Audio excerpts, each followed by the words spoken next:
Yeah, I mean, he's a big man, Mark. You know, it's size matters up in there when you're facing some of those guys, and you know we got some really good D tackles in this division, and so having a guy who can anchor versus power, you know, that's probably what he does best, and he's got length, you know, to get on guys and hold them off. You know, you're not going to see people running down his cylinder.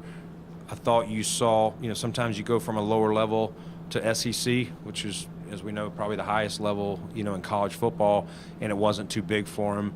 And so I expect that same transition here. It's not going to be easy. He'll have to come in here and earn the role. We're not going to give him anything, but, you know, size, strength, power, those would be, you know, his top attributes. What size do you see O'Cyrus playing on, left or right? Well, he'll just compete. You know, you know us. We'll put him in there, and all these guys will come in. You know, we're not moving him in and saying you're starting day one. He's going to have to come in here, and we'll try him all around and get the best five, you know, once it's time for games. Does he have? Brandon, what impressed you about O'Cyrus' decision to leave, you know, Louisiana Lafayette and test himself at the SEC level, and I guess just the confidence that he had in knowing that he could do that? What does that tell you about his character? Yeah, I mean, I think the story that I like was he didn't, you know, he knew the head coach, and he didn't go in there and say, yeah, I'll transfer if you give me the starting job. And he just came in there and, you know, he worked, and this is exactly what Coach Napier said. He just, you know, put his head down, worked, started with the threes, moved up to the twos, and eventually, you know, earned that starting role. And that's what you want, a guy that's not afraid of competition. He's going to earn everything, and it'll be the same adjustment here, you know, as he moves to the NFL.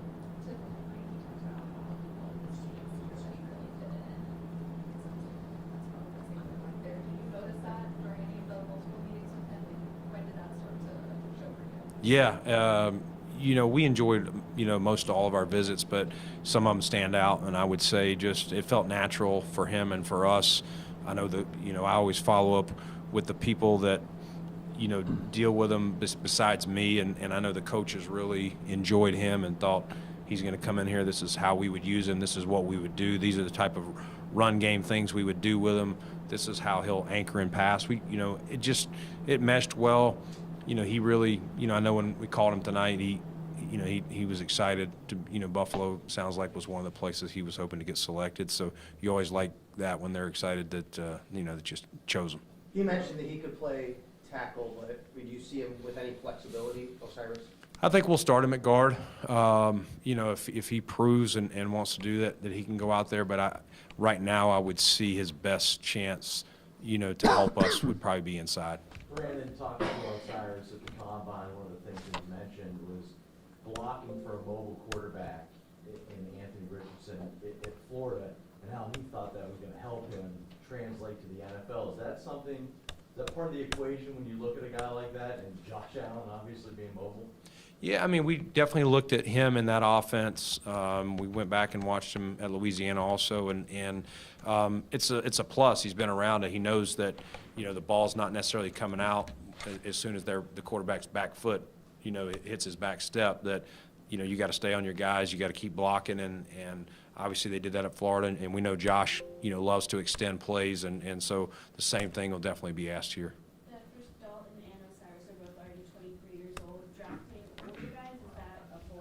No. Previous years you've drafted younger guys in the first round, especially. Is it COVID that impacted that at all? Like, is there anything to that, or is it more of a coincidence? It's just a coincidence. It really is. We're just trying to get good players. You love it, yeah.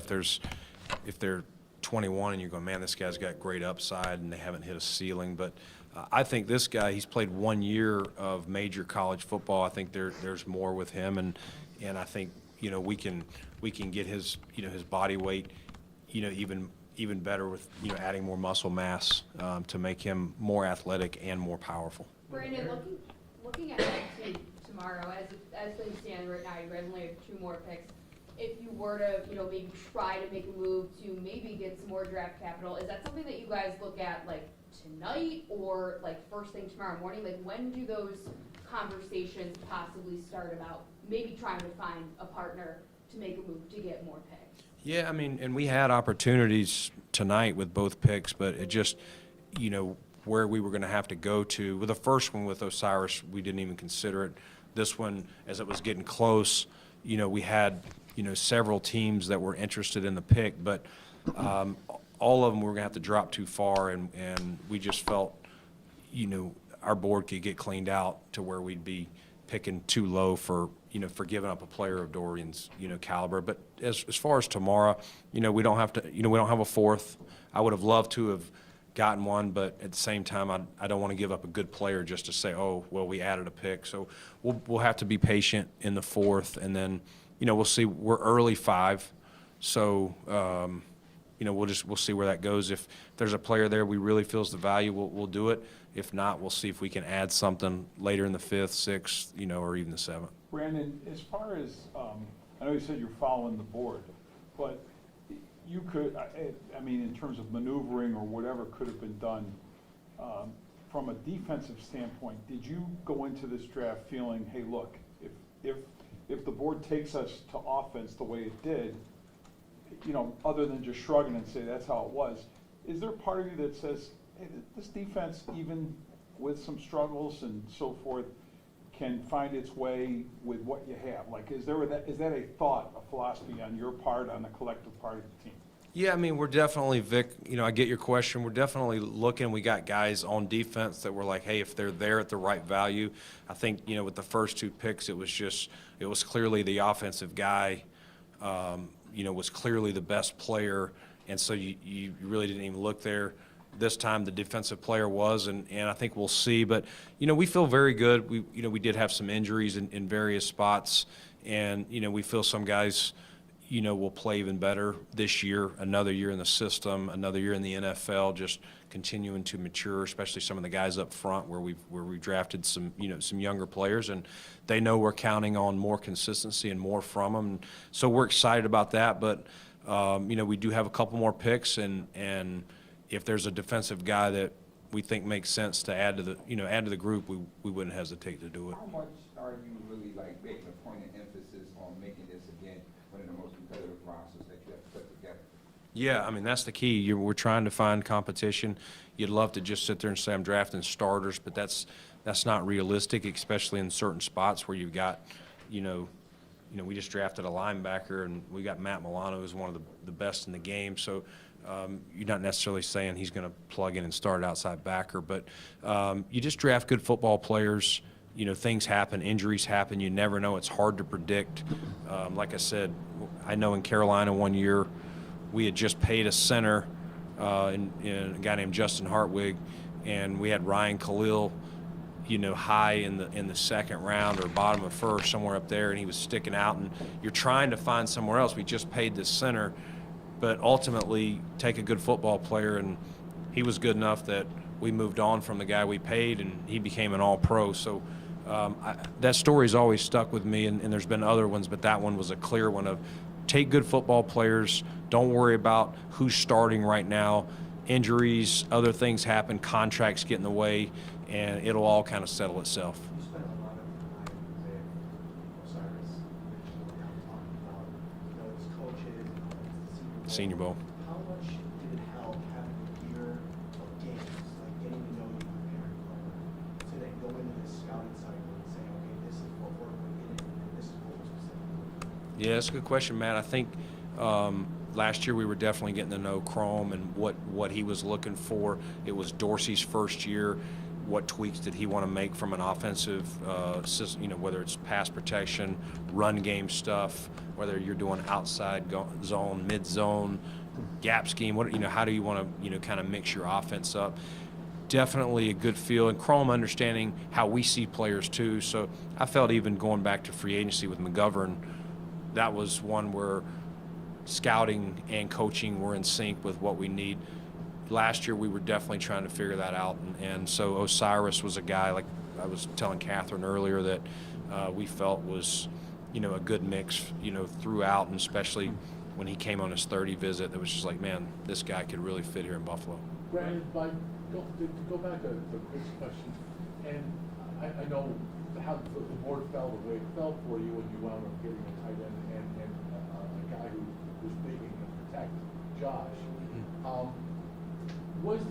Is there some, maybe relief is not the right word, but is there some aspect that you're pleased adding those two pieces on offense, because perhaps to shake up an offense that seems like stale as the year progresses? Yeah, I mean, we were definitely hoping to add some more pieces this offseason. I mean, I'm excited about, some of the guys we added earlier, Hardy and Sherfield, some different pieces. And again, just looking for weapons, whether it's speed, whether it's, Kincaid, we feel could be a mismatch type, whether you want to call him a tight end, he is a tight end, but he'll be, as I said last night, flexed out, trying to get him on the right matchup. Inside, down the seam, all those things. So just trying to add more pieces, more competition. And I think, again, up front, we brought in McGovern, David Edwards, Ike Bucker's back fully last year. He obviously was the Achilles thing. So I feel like we've got some really good competition. And, it'll be fun when we get to training camp. Hopefully all these guys are healthy to, let them battle it out and see who's the best five. O'Cyrus didn't allow a sack his entire college career. How often do you see that from a player who faced, I think, over 1,500 pass rush snaps? Yeah, that's remarkable.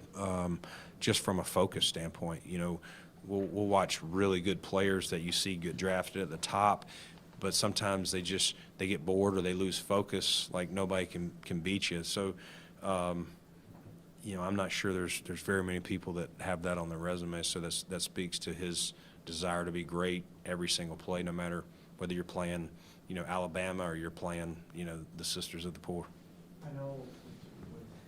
With tough team.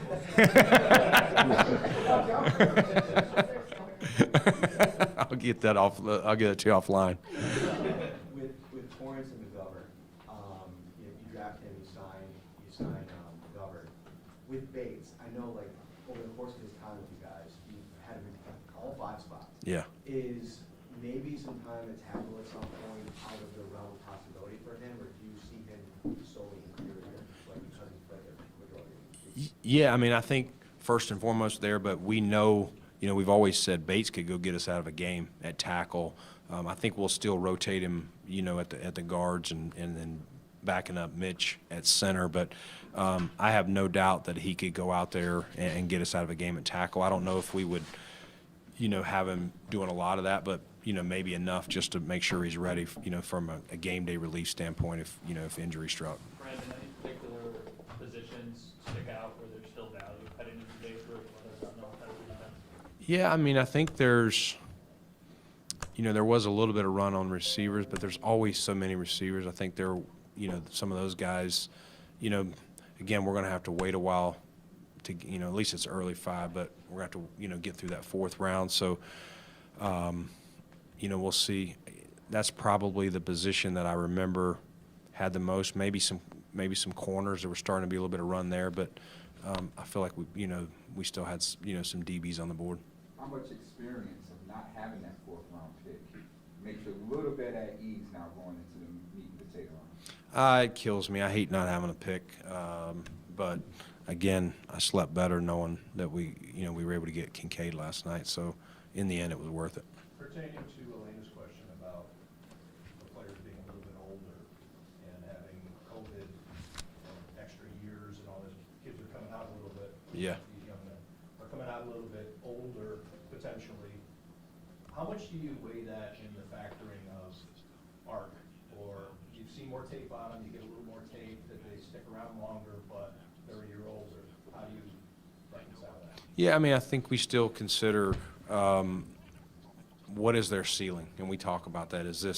We talk about where's their floor, where's their ceiling. Some guys, they're truly have a low floor but a high ceiling, and do they have the intangibles to achieve it? Some guys, even though they're 23, they've been playing at a small program. We feel we get them in here, we can still do stuff with them. But there's others that even at major programs that we go, this guy's tapped out. He's a good player, but what you're seeing now at whatever SEC or ACC, whatever school he's at, that's probably who you're going to see here. So age does matter for sure, but it's not the end all be all. Are there, without any secrets, are there traits that lend itself to that, where you look at a couple of very specific traits, I'm sure position to position, but where you say there's room here beyond like a size or whatnot, or what are there things to look at and say?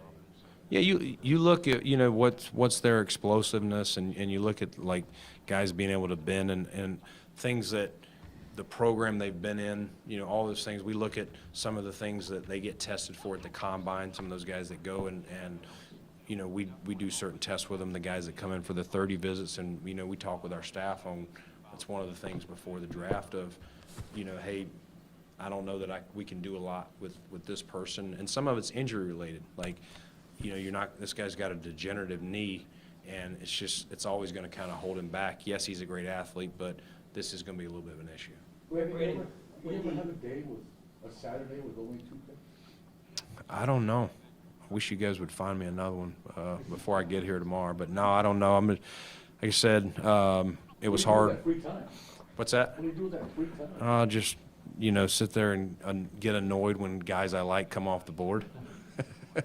But no, we'll stay ready, and you know, again, hopefully there's a really good player at 5. If not, that we're like. If not, then I'll definitely try and move back. Brandon, does it change how you have to evaluate or scout with the transfer portal and guys? I mean, now you have a couple guys you drafted that started at one school, went to another school, it's different competition, 1 year at the SEC. How does that work for you? Yeah, I think you look at everything. You definitely, how was the transition? What kind of system are they playing in? Are they walking into, you know, is it going to be a major curve here? You know, you always ask, why did they transfer? Were they running from competition, or, you know, just better opportunity? Their coach left. You know, you always try to find out and make sure it's not something that you think, if this guy gets here and doesn't win the starting job, he's going to be asking for a trade or, you know, whatever. But every situation's kind of its own, especially nowadays, because it's so easy to transfer for pretty much anything. Okay, awesome. Thank you.